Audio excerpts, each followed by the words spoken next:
ताज्या आणि सुपरफास्ट बातम्या पाहण्यासाठी स्वराज्य न्यूज मराठीला सबस्क्राईब करा आणि बेल बटन प्रेस करा।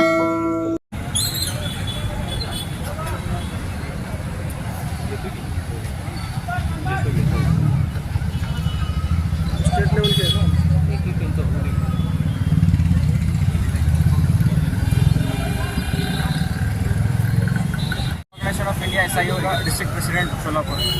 SIO आज पूरे नेशन वाइड एक कैंपेन चला रही है। कुरान इंसानियत के लिए हिदायत, मानवता संदेश पर ये कैंपेन चला रही है, जिसके ज़रिए हम सोसाइटी में ये पैगाम पहुंचाना चाहते हैं कि आज सोसाइटी में जो बुराइयां फैल रही है और समाज की जो सूरत हाल है, उसके चलते हुए हम ये समझते हैं कि कुरान हमको एक मार्गदर्शन देता है। और ये कुरान सिर्फ मुसलमानों की नहीं बल्कि सारी इंसानियत के लिए किताब है। उसमें हर इंसानियत के लिए उसमें गाइडेंस है, मार्गदर्शन है। तो इसी के चलते आज हमें मानवीय साखड़ी ह्यूमन चेन के जरिए पैगाम दे रहे हैं कि लोग आज जो समाज में तेड़ निर्माण करने की कोशिश की जा रही है, नफरत फैलाने की कोशिश की जा रही है और एक दूसरे के धर्म को बदनाम करने की कोशिश की जा रही है। हम ये समझते हैं कि लोग अपने एक दूसरे के धर्म को सीखे समझे और जो कम्युनिकेशन गैप पैदा हो रहा है, सोशल फैब्रिक को नुकसान पहुँचाने की कोशिश कर रहे हैं। हम ये समझते हैं कि कुरान वो एक उसमें उसका सोल्यूशन है कि लोग आएँ, उसको समझें। और ये सिर्फ मुसलमानों के लिए नहीं बल्कि सारी इंसानी जाति है कि इसके लिए उसमें मार्गदर्शन है। तो ये हमारा आज सोलापुर में उसको लेकर हम मानवीय साखड़ी ह्यूमन चेन बना रहे हैं। हमारे साथ आज यहाँ स्टेट प्रेसिडेंट भी हमारे मौजूद है, जो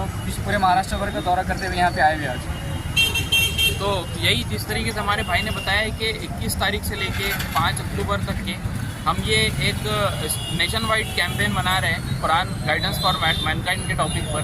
तो हमारा बेसिक उद्देश्य इससे यही है कि आजकल जो नफरत फैलाई जा रही है और धर्म के नाम पे सियासत करके अलग अलग गुटों को आपस में लड़ाया जा रहा है, तो इसके ज़रिए से सबसे ज़्यादा नुकसान धर्म को हो रहा है। लोग धर्म से दूर जा रहे हैं, धर्म से जो है नफरत लोगों के अंदर पैदा हो रही है। जबकि धर्म अच्छा होता है, धर्म सब इंसानों को जो है सही से रहना सिखाता है, सोसाइटी के प्रॉब्लम्स को सॉल्व करता है। तो हम वो लोग जो धर्म के खिलाफ काम कर रहे हैं, धर्म का मिसयूज़ कर रहे हैं, हम उनको ये मैसेज देना चाहते हैं कि आपको ये काम नहीं करना चाहिए। और पूरी आवाम को और पूरी जनता को ये बताना चाहते हैं कि धर्म के करीब लोग आए और धर्म ही के ज़रिए से ईश्वरीय ग्रंथ के ज़रिए से हमारे प्रॉब्लम्स का हमको जो है सोल्यूशन मिल सकता है। ये हमारा बेसिक उद्देश्य है। और उसके साथ साथ हम चूँकि कुरान को मानने वाले, कुरान को ईश्वरीय ग्रंथ मानते हैं, तो हमको ये भी फील होता है कि कुरान आज की सोसाइटी के बहुत सारे प्रॉब्लम्स का सोल्यूशन पेश करता है। आज की सोसाइटी के जो बहुत ही बर्निंग इश्यूज़ है, सिलकते हुए जो मसले हैं, उसके बारे में भी कुरान जो है सोल्यूशन पेश करता है।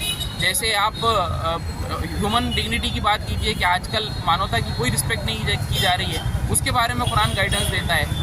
और उसी के साथ साथ जो है फीमेल्स की, औरतों की कोई इज्जत, आज महिलाओं की कोई इज्जत नहीं हो रही है, बलात्कार बढ़ते जा रहे हैं। तो इस्लाम ये भी बताता है कि कैसे बलात्कार जो है इस समाज से ख़त्म हो सकता है और औरतों की इज्जत इस समाज में आम हो सकती है। इसी तरीके से नशे का मसला है और भी कई जो इश्यूज़ है, उस पर इस्लाम और कुरान अपनी एक बहुत ही क्लियर टीचिंग्स रखता है। अगर लोग उसको कबूल करेंगे, उसको पढ़ेंगे, समझेंगे, तो ये माशरे के और इस सोसाइटी के बहुत सारे मसाइल जो है वो सॉल्व हो सकते हैं। तो बेसिक यही हमारा उद्देश्य है कि लोग आपस में एक दूसरे से बातचीत करें, जो ईश्वरीय ग्रंथ है, लोग अपने अपने ग्रंथ है उसको पढ़ें, और उसी के साथ साथ सारे इंसान जो है इस कुरान को पढ़े, क्योंकि कुरान सिर्फ मुसलमानों की किताब नहीं है बल्कि कुरान सारे इंसानों के लिए। तो कुरान को लोग पढ़ना चाहिए, यही हमारा आज का मैसेज है। हमारा कारवां चल रहा है जो पूरे महाराष्ट्र को कवर करेगा। यूनिवर्सिटीज़ में हमारे प्रोग्राम हो रहे हैं, फील्ड वर्क्स हमारे हो रहे हैं, और इसी तरीके से प्रेस के लोगों को हम संबोधित कर रहे हैं और एक 50 लाख लोगों तक इस मैसेज को पहुंचाने का हमारा टारगेट रहेगा।